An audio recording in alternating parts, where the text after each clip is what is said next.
कहाँ है सोनिया सैनी। कहते हैं डायन अपना बदला 7 जन्म के बाद भी नहीं भूलती। एक बार जो डायन किसी का घर देख ले उसे छोड़ती नहीं। तकरीबन 70 साल पहले की बात है।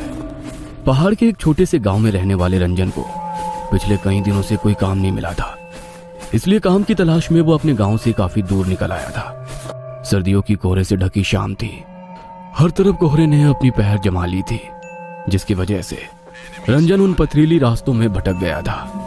तभी उसने देखा कि पीपल के घने पेड़ के नीचे एक बाबा बैठे हुए चिल्लम फूंक रहे हैं। उस रात की साहें साहें करते सन्नाटे में किसी इंसान को देखकर रंजन की कुछ हिम्मत बढ़ी और वो जाकर बाबा के पास बैठ गया। कहाँ वीरानों में भटक रहा है बच्चा? इधर का तो नहीं लगता।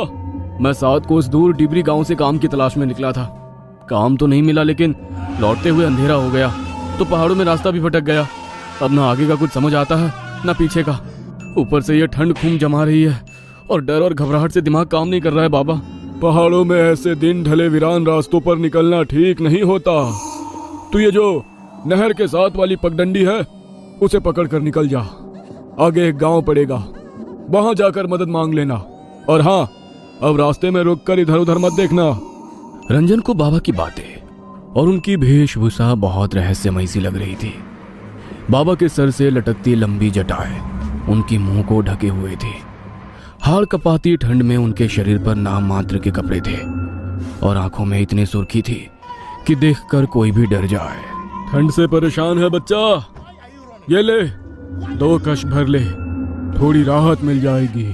रंजन पहले से ही बहुत घबराया हुआ था। इस समय उसे बाबा की कही बातों को मानने के अलावा कोई और चारा नजर नहीं आ रहा था। थोड़ा सा कुचाते हुए उसने हाथ आगे बढ़ाया और चिल्लम बाबा के हाथों से लेकर 2 गहरे कश खींच लिए। अपनी बात कहने के बाद बाबा फिर से सर झुकाकर अपनी चिल्लम सूखने में व्यस्त हो गए। रंजन कुछ पल वहीं खड़ा रहा और फिर चुपचाप बाबा के बताए रास्ते पर आगे बढ़ने लगा। जैसे जैसे वो आगे बढ़ रहा था, पास के जंगल से आती जंगली जानवरों की हो की आवाज से उसके बदन में डर की झुरझुरी सी दौड़ रही थी। अचानक उसे अपने पीछे किसी के कदमों की पात चाप सुनाई पड़ने लगी। इतने सुनसान रास्ते में अचानक कौन मेरे पीछे पीछे चल रहा है? किंतु बाबा ने कहा था मुझे पीछे मुड़कर नहीं देखना है। क्या करूं, कुछ समझ में नहीं आ रहा। रंजन अभी कुछ समझ पाता कि उसे अपना नाम सुनाई दिया। रंजन, रंजन, इतनी जल्दी मेरी आवाज भूल गया? अपना नाम सुनकर रंजन ने चौंक कर पीछे मुड़कर देखा तो उसे अपने ठीक पीछे वही बाबा दिखाई देते हैं। आओ, मैं तुम्हें ये रास्ता पार करा देता हूँ। तुम्हें डर लग रहा था ना? बोलो, कहाँ तक जाओगे? लेकिन अचानक से बाबा यहाँ कैसे आ पहुंचे और उन्हें कैसे पता मुझे डर लग रहा है? लगता है तुझे मेरी मदद की जरूरत नहीं। नहीं, ऐसी बात नहीं है। बस मेरा कोई ठिकाना नहीं बाबा। काम की तलाश में निकला था। रात में किसी गांव में डेरा लगा लूंगा, सुबह फिर काम ढूंढने निकलूंगा। इस रास्ते से दाएं घूम जाना, आगे एक जंगल दिखाई देगा। वहां पर एक बूढ़ी रहती है, किसी विश्वास के आदमी को ढूंढ रही है जो उसके बंगले की मरम्मत कर दे। बदले में तुम्हें अच्छे रकम दे देगी, लेकिन उसकी एक शर्त है कि बस अपने काम से काम रखना होगा। घर में किसी सामान को हाथ नहीं लगाना है और बूढ़ी से कोई सवाल भी नहीं करना है। एक और बात का ख्याल रखना, बूढ़ी औरत के पीछे जाने की गलती कभी ना करना। मुझे बस काम मिल जाए, इसके अलावा मुझे उस बूढ़ी से कोई मतलब नहीं। आपका बहुत बहुत धन्यवाद बाबा, लेकिन इतनी रात गए क्या वहां जाना सही रहेगा? तुम जाओ, वो बुढ़िया रातों को सोती नहीं है। तुम्हें वो तुम्हारा इंतजार करती मिलेगी। रंजन को बाबा और उनकी बातें अब भी और रहस्यमयी लग रही थी, लेकिन इस समय उसके पास ना तो रात गुजारने का कोई साधन था, ना काम का ठिकाना। काम के लालच में वो बाबा के बताए सुनसान रास्ते की ओर मुड़ गया। कुछ देर बाद उसे एक पुराना सुनसान सा बंगला दिखाई दिया। बंगले को देखकर ऐसा लगता तो नहीं कि यहाँ कोई रहता होगा। जैसे ही रंजन बंगले के दरवाजे के सामने पहुंचता है, वो दरवाजा खुद ब खुद खुल जाता है और उसके सामने काले घाघरे और चुनरी से मुंह छुपाए एक बूढ़ी दिखाई देती है। कौन हो? यहाँ क्या करने आए हो? माई, आपको मिस्त्री की जरूरत है? मैं आपका काम पूरा कर दूंगा। बस काम की तलाश में यहाँ आया हूँ। हाँ ठीक है, मुझे ज्यादा सवाल करने वाले लोग पसंद नहीं। बातें नहीं, बस काम पर ध्यान देना। जी समझ गया। और मेरी दिहाड़ी? पैसों की तू चिंता मत कर, तेरी इच्छा से ज्यादा ही मिलेगा। बूढ़ी उसे अपने साथ बंगले के अंदर ले जाती है। अंदर का माहौल कुछ अजीब था। पूरे घर में अजीबोगरीब सी चीजें दिखाई दे रही थी। जगह जगह छोटे छोटे आईने लटके दिखाई दे रहे थे और उन आईनों के साथ अलग आकार की काले कपड़े से बनी गुड़िया लटकती हुई दिखाई दे रही थी। उन सभी गुड़ियों को देखकर रंजन को कुछ अजीब सी सिहरन महसूस हो रही थी। काली गुड़िया की आंखों के आसपास लाल रंग टपकता दिखाई दे रहा था, जिससे वो बहुत भयानक दिखाई दे रही थी। ये घर कुछ अजीब सा क्यों महसूस हो रहा है मुझे? इतने अजीबोगरीब सामान, लेकिन बुढ़िया ने कहा है कि कोई सवाल नहीं करना है, इसलिए अपने मन की शंका मन ही में दबाए रंजन बंगले के उस भाग में पहुंच जाता है जहां पर उसे मरम्मत का काम करना था। बुढ़िया ने उसे रात में ठहरने को एक कमरा दिखा दिया और अगले ही दिन से काम शुरू करवा दिया। इस आंगन को खोद कर यहाँ पर एक पक्का कुआं बनाना है। कर पाओगे? मेहनत का काम है। और हाँ, इसके आसपास चारों ओर दीवार बनाकर घेरा भी करना है। रंजन खुशी खुशी काम करने के लिए तैयार हो गया था। दिन भर बिना मुंह से चू की भी आवाज किए वो अपने काम में लगा रहता। बदले में बुढ़िया उसे दुगनी मजदूरी और दोनों टाइम का खाना खिला देती। एक सप्ताह के बाद काम पूरा हो गया। ये ले तेरा हिसाब। डिमरी गांव से आया है ना तू? हाँ, डिमरी से ही आया हूँ, लेकिन आपको कैसे पता? रंजन की बात सुनकर बुढ़िया ने गुस्से से उसकी ओर देखा। बोला था ना कोई सवाल नहीं। सुन, मेरा एक काम करेगा। तेरे गांव में एक आदमी रहता है, सज्जन सिंह। जानता है उसे? नहीं, जानता तो नहीं हूँ, लेकिन उसकी गांव में एक बड़ी दुकान है, इसलिए नाम सुना है उसका।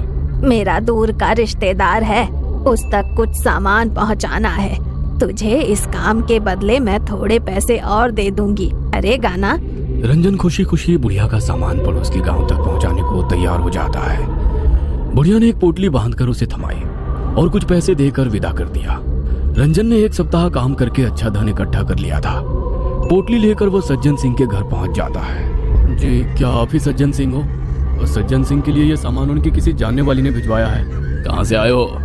किसने भिजवाया है? मुझे ज्यादा जानकारी नहीं है, मैं तो साउथ कोस्ट दूर काम करने गया था। वहीं एक बुढ़िया मिली जिसने ये सामान आपको देने के लिए कहा।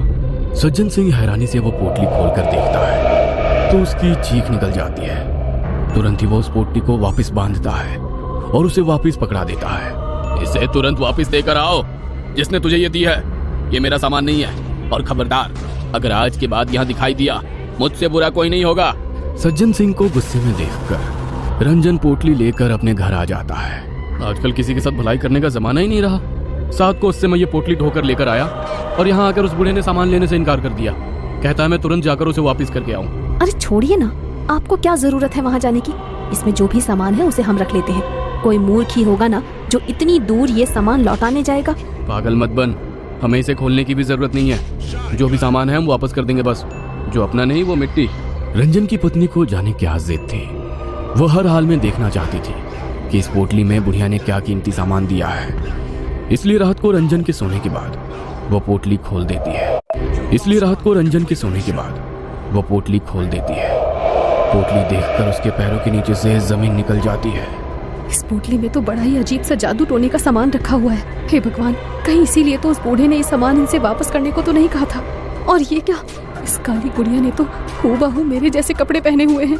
उर्वशी पसीने से तरबतर हो गई थी। अगली सुबह। सुनिए जी, ये पोटली उस बुढ़िया को वापस देकर आइए, और चाहे जो हो जाए आप वहाँ एक पल को भी ठहरना मत। तूने ये पोटली खोली थी क्या? नहीं नहीं, मैंने कुछ नहीं देखा, बस तुम ये वापस देकर आओ। रंजन वो पोटली लेकर घर से निकलकर अभी कुछ ही दूर पहुंचा था कि सज्जन सिंह के घर से रोने की आवाजें सुनाई दी। अरे भाई, बड़ी बुरी मौत हुई सज्जन काका और उनकी पत्नी की। लगता है किसी ने मारकर फांसी पर लटका दिया हो। लेकिन हैरानी की बात तो ये है कि कमरा अंदर से बंद था। ऐसा कैसे हो सकता है भला? भाई, मुझे तो कुछ ऊपर का चक्कर लग रहा है। ये किसी इंसान का काम नहीं हो सकता। हालत देखी थी दोनों की, पूरा शरीर ऐसे मरोड़ा हुआ था जैसे कोई कपड़े की गुड़िया को मरोड़ता है। रंजन को गांव वालों की बात सुनकर एक झटका सा लग गया था।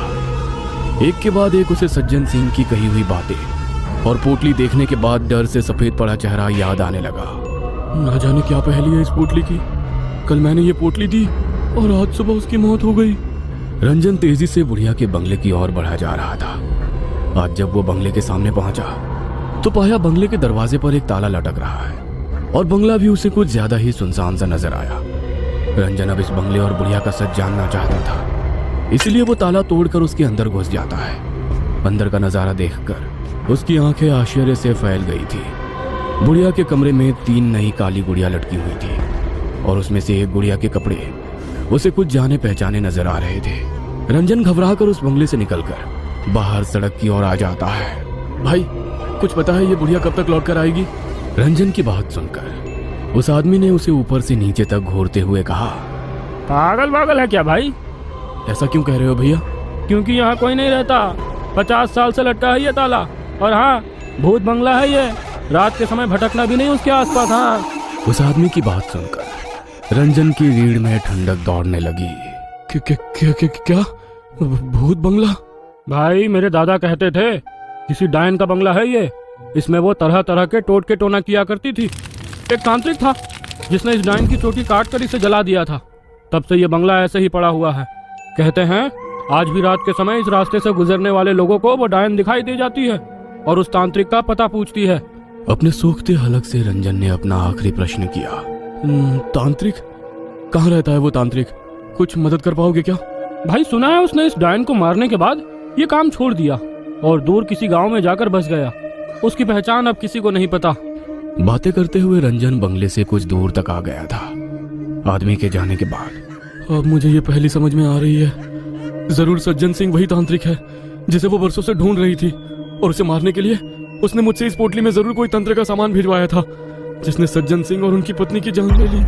लेकिन अब मैं इस पोटली का क्या करूं? रंजन कांपते हाथों से उस पोटली को उठाकर जंगल की ओर फेंककर अपने गांव लौट आता है। गांव आने के बाद उसने अपने घर का दरवाजा खोला तो उसे उसकी पत्नी भी सज्जन सिंह की तरह रहस्यमयी हालत में फंदे से लटकी हुई दिखाई देती है। पत्नी के जाने से रंजन पूरी तरह टूट गया था। वो हर पल खुद को ही उर्वशी की मौत का जिम्मेदार मान रहा था। आधी रात का समय था। रोते रोते शायद रंजन की आंख लग गई थी। तभी उसे अपने दरवाजे पर दस्तक सुनाई देती है। रंजन दरवाजा खोलता है तो उसके सामने फिर से वही मनहूस पोटली रखी दिखाई देती है। डर से रंजन पसीना पसीना हो रहा था। घबराकर वो इधर उधर देखता है। कुछ ही दूर पर पेड़ की ऊंट में एक काले कपड़े वाली बुढ़िया घूंघट के पीछे से झांकती हुई उसे नजर आती है, क्योंकि जो पीछा छोड़ दे वो